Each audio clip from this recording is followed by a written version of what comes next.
마테오가 전한 거룩한 복음입니다.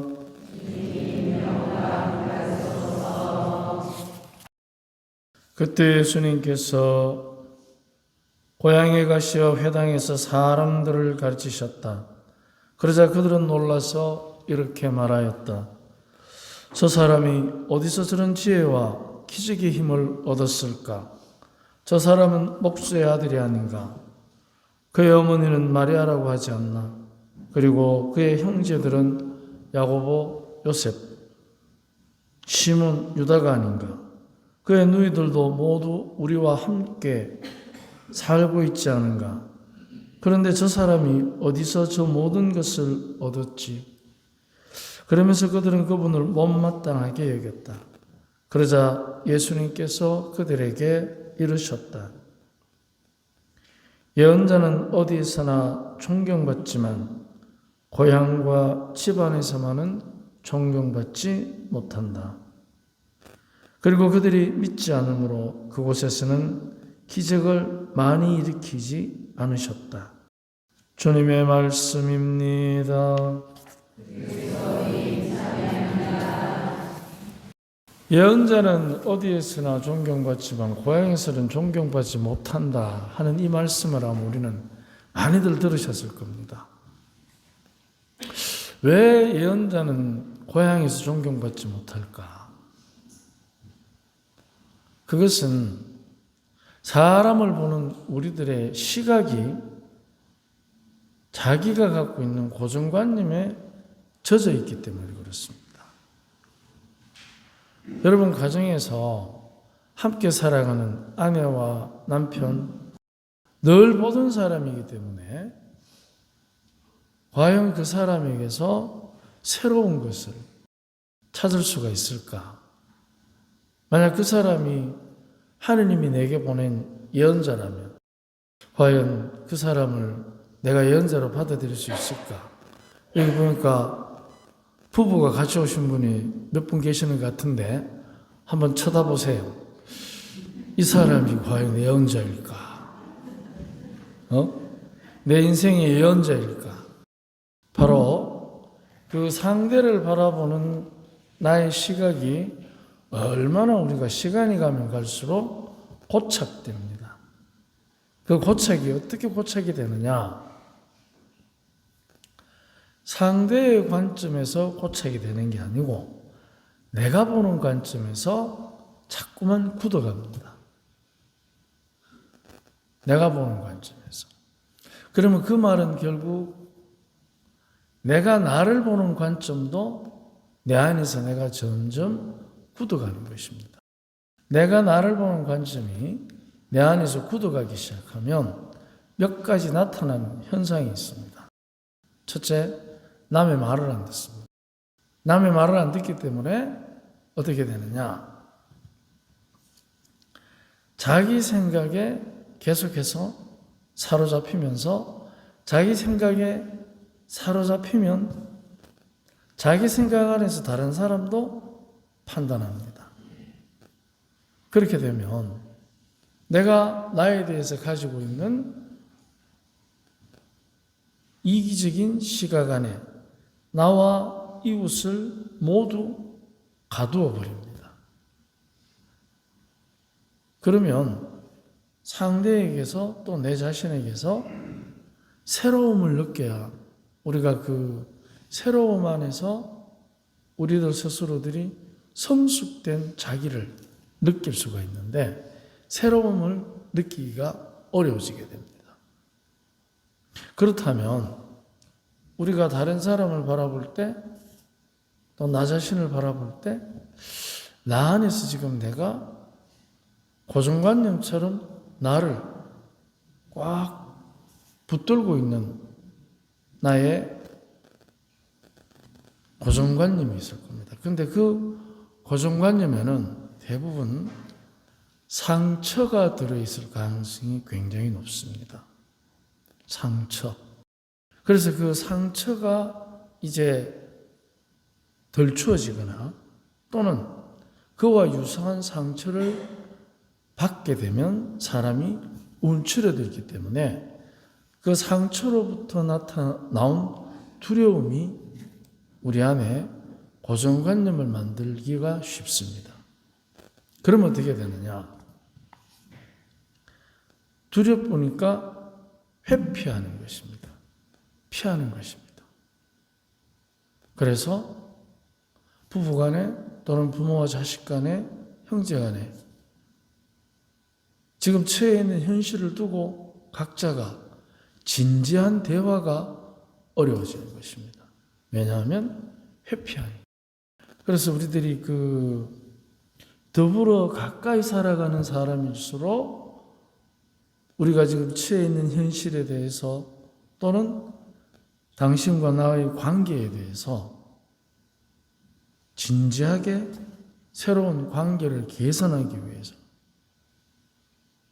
더 서로가 친밀하고 더 존중하는 관계 형성을 위해서 진지한 대화를 회피하게 됩니다. 그러면은 이제 진지함이 사라진 상태에서 피상적 대화, 굉장히 위험하죠. 그래서 사실은 부부 사이에 아무런 영향가 없는 정치 이야기, 연예인 이야기, 그리고 축구 이야기, 야구 이야기, 그게 부부 사이에 관계를 돈독하게 할 이유가 있습니까? 그래서 피상적인 대화로서 많은 시간들을 우리가 허비하고 있다는 것입니다. 잘 한번 생각해 보십시오. 그래서 이 피상적인 대화가 아니고 진지한 대화를 하게 되면 이제 그 대화의 주제가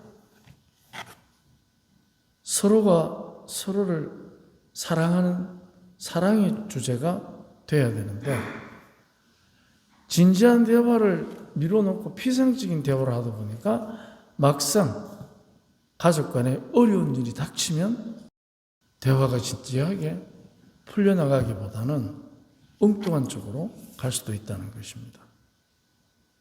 그래서 우리가 이제 살아가면서 사랑하는 사람과도 마찬가지지만 하느님과 나와도 진지한 대화를 해야 됩니다. 그래야만 우리 안에서부터 치유가 일어납니다. 그런데 우리가 그 진지한 대화를 내가 하기보다 기도 중에 필요한 것에 많은 시간을 할애할 때가 있습니다. 내가 지금 필요한 것. 거기에는 물질적인 것도 되겠지만 가족의 건강도 들어갈 것이고 아이들의 교육 문제도 들어가겠죠. 또 질병으로부터의 치유도 들어갈 것이고. 그런데 평소에 우리가 하느님과 진지한 대화를 좀 할 필요가 있습니다. 거기서는 특히 나의 문제에 있어서 나의 문제. 그러면 나의 문제에 있어서 진지하다는 것은 돈도 건강도 시험 통과도 아닙니다. 그거보다 더 근본적인 것. 그것은 나의 참된 사람됨입니다. 참 사람됨을 주제로 삼아야 됩니다. 외국의 어느 학교를 인터뷰하는 걸 제가 본 적이 있는데 그 교장 선생님에게 물어봅니다. 초등학생 아이들을. 이 아이들이 학교에서 가르치는 것이 아이들이 어떤 직업을 갖도록 가르치십니까? 하니까 그게 아니고 교육의 목적은 자기 자신을 잘 알게 하는 것입니다. 무엇을 배우는 것이 아니고 교육은 자기 자신을 학생 스스로가 자기를 잘 알도록 가르치는 것입니다. 자, 그렇다면 우리도 마찬가지입니다. 하나님의 자녀로 살아갈 때 우리 스스로들이 진지한 하나님과의 대화를 통해서 나의 참 사람됨을 주제로 삼아서 기도를 하고 하나님과 대화를 하면 내 안에서부터 치유가 일어납니다. 그럼 상처가 치유되니까 어떻게 됩니까? 회피하지 않습니다. 진지한 대화를 사랑하는 사람과의 관계에서 회피하지 않습니다. 진지하게 합니다.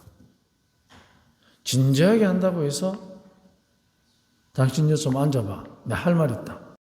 붙들고 서로 하소연하라는 게 아닙니다. 오히려 하소연을 들어주는 게 진지한 대화일 수 있습니다. 그렇기 때문에 우리들이 참 사람됨을 가지고 참 부부됨을 가지고 참 자녀됨, 참 부모됨을 가지고 진지한 대화를 하셔야 합니다. 특히 5월 가정의 달을 맞이해서 성모성모를 맞이해서 성모님안에서 나의 참된 사람됨을 찾는 기도를 매일 봉헌해 보십시오. 그러면 참 사람됨이 그것을 자꾸 이렇게 지향해서 가면 내가 치유를 받습니다. 그 참 사람됨으로 인해서. 그런데 우리는 지금까지 왜 가정 생활을 하고 부부가 함께 사는데 치유가 잘 안 되느냐? 늘 공허함이 한쪽 구석에 자리 잡고 있느냐? 그것은 진지한 대화를 안 해서 그럴 것입니다. 서로 간에 정말 해야 될 그 진지한 대화를 회피하는 거죠. 왜? 진지한 대화를 하면 어떻게 됩니까? 진지해집니까? 싸웁니까? 싸울 것 같거든요. 피하는 거예요. 얼마나 우리가 피상적으로 지금 생활을 하는지 한번 자신들을 특히 5월달 가정의 달을 맞이해서 돌아볼 필요가 있습니다. 피상적인 대화는 많은 경우에 돈이 있으면 해결됩니다. 피상적인 대화의 해결은. 그런데 그거보다 더 중요한 게 있다는 것이잖아요. 참 사람됨. 그래서 예언자는 존경받지 못한다는 이 말씀 속에 우리가 얼마나 피상적으로 사람들을 보는지 그걸 드러내는 말씀입니다. 오늘 저희 말을 찾아주셔서 감사드리고 특히 5월달 참가정 안에서 참 사람됨에 관해서 서로 대화할 수 있는 그런 은총을 청합시다. 아멘.